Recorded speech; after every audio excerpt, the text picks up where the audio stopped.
There is a pattern in history that does not care about flags, speeches, or confidence. Over the last 5 centuries, 3 superpowers learned it the hard way. Each believed it was different. Each said the rules did not apply. Each marched through the same 7 stages and discovered that math always calls the bluff. In 2025, the warning lights are on again. Not prophecy. Not panic. A map. Imperial unraveling rarely begins with a lost war. It begins with arithmetic. Obligations quietly outrun capacity. Promises grow faster than production. Budgets lean forward even in calm weather. On the surface, the machine still works. The currency buys. The army wins skirmishes. The podium earns applause. Beneath the paint, the load-bearing walls are cracking. Resources stretch thin. Workshops hollow out. The best talent drifts towards somewhere less brittle. Then the turn comes. Allies hedge. Rivals probe at the edges. Trading partners test new routes. The privilege of your money slowly feels like a coupon nearing its expiration date. No explosion. Just the sound of a bridge finally giving way after too many loose bolts. Rewind to the blueprint. 16th century Spain. Seville's docks heave under galleons swollen with treasure. Potosi throws rivers of silver across an ocean. Spanish coin becomes the shared language of value from Antwerp to Manila. When money is effortless, work looks optional. Imports bloom because your currency buys anything. Industry coasts because buying is quicker than building. The court spends as if sunrise were collateral. Borrowing fills the gaps. When borrowing bites, the mint solves the pain by thinning the silver. The face still shows the king. The content shows the truth. Markets do not argue. They weigh, they discount, they pass judgment.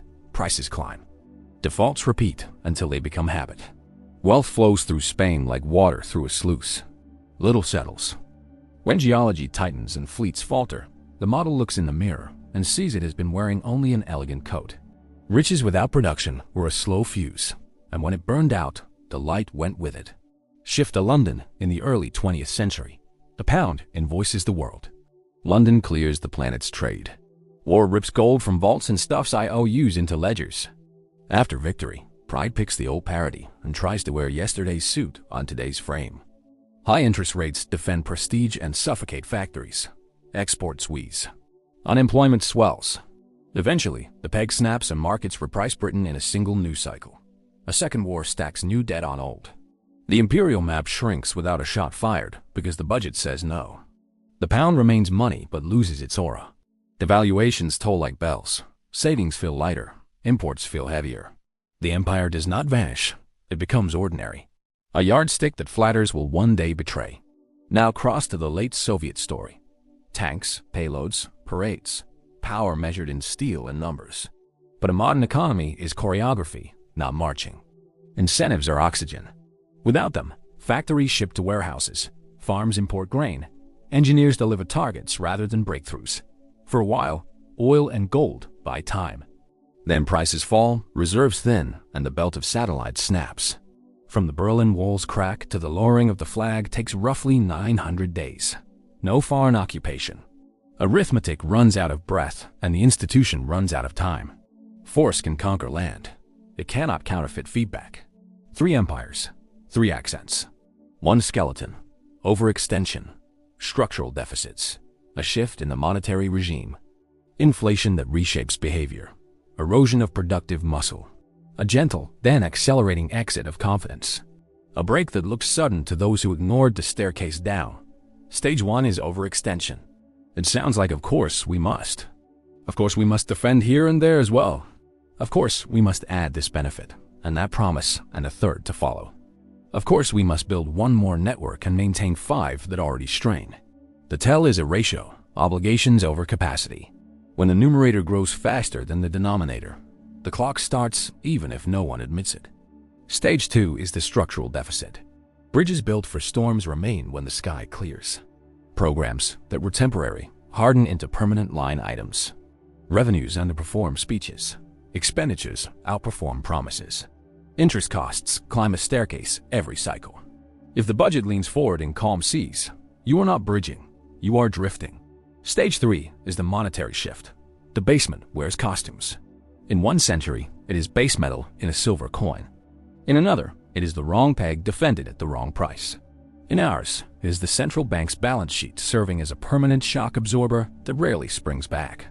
Liquidity begins as tourniquet and ends as habit. Markets start pricing the central bank more than the central bank prices markets. Stage 4 is inflation and expectations. It is not just an index. It is behavior. Households bring purchases forward. Firms pre-raise to avoid getting caught behind. Savers learn that standing still is sliding backward. Even when the gauge cools, the memory of heat keeps hands away from the stove. Confusion becomes a tax on every decision. Stage 5 is the erosion of productive capacity. Imports replace workshops because convenience beats courage in the short run.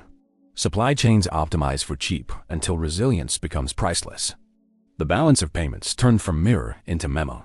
You are buying what you forgot how to make. Capital chases claims on other people's production. We celebrate design while factory floors fall quiet. It all looks clever until a shock asks whether you can build what you need, and the answer is a meeting rather than a machine. Stage 6 is slippage of confidence. It is polite at first. Reserve managers diversify with footnotes. Traders experiment with alternative settlement rails. Gold purchases look nostalgic until they look like policy. That still sells, but the audience changes seats and asks for a different price. No revolt, an exit. Stage 7 is the break. A currency wobble becomes a funding squeeze, becomes a political jolt. Convertibility is temporarily limited. Maturities are cooperatively extended. Balance sheets are necessarily restructured. Then the nouns change. System, order, regime. Speed surprises those who think decline is always slow. It is not at the end. Place the present on the staircase without doom and without denial. Count commitments honestly. Tally theaters where force, finance, and diplomacy must appear at once. Compare them to taxes, growth, and the will to reform. If the plan requires perfect weather, say so out loud. An empire is an operating system that only works when updates arrive faster than exploits. Look straight at the budget. Ignore slogans. Watch the slope. Are emergency lines fading or fossilizing? Are interest costs swallowing choice? Are transfers to yesterday outpacing investments in tomorrow? A state that can do anything will try everything and then discover it can fund less because servicing old choices crowds out new ones. Treat money as plumbing, not poetry. How often do market convulsions require official balance sheets? How quickly do emergency facilities retire after calm returns? Do credit markets price sovereign risk with curiosity or with courage? Stabilization can be necessary and still become a habit. The test is whether the patient rebuilds strength or learns to live on the IV. Interrogate prices and memory. Ask households how they plan. Ask businesses how they set wages. Ask savers where they hide. Expectations stick.